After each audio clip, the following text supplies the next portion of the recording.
ছিল এক সুন্দর সবুজ খামার। সেখানে থাকত এক দুধে গরু আর এক ছোট্ট দুষ্টু বিলাই। গরুটা ছিল শান্ত, আর বিলাইটা সারাক্ষণ দৌড়াদৌড়ি করত, কখনো গরুর পাশে, কখনো গাছের নিচে। গরু বলল, বিলাই, তুই সারাক্ষণ আমার পাশে কেন থাকিস রে? বিলাই বলল, আমি তোমার বন্ধু গরু আপা। তুমি যখন ঘাস খাও তখন মাছিগুলো তোমার গায়ে বসে, আমি সেগুলো তাড়াই তোমার জন্যই। গরু হেসে বলল, তাহলে তুই তো আমার সত্যিকারের ছোট বন্ধু। একদিন দুপুরে হঠাৎ খামারে আগুন লেগে গেল।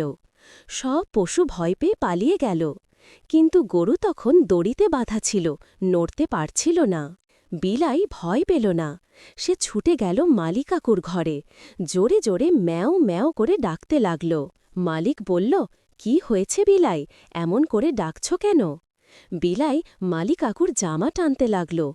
মালি কাকু বুঝলেন কিছু একটা হয়েছে, দৌড়ে গিয়ে গরুটিকে আগুন থেকে বাঁচালেন। গরু তখন কৃতজ্ঞ চোখে বিলাইয়ের দিকে তাকাল। গরু বিলাইকে বলল, ধন্যবাদ আমার ছোট বন্ধু, তুই না থাকলে আমি বাঁচতাম না। বিলাই বলল, বন্ধুরা তো একে অপরের জন্যই থাকে। তারপর থেকে গরু আর বিলাই হয়ে গেল সবচেয়ে ভালো বন্ধু। সবাই বলল, ছোট হলেও বিলাইটা আসল বীর।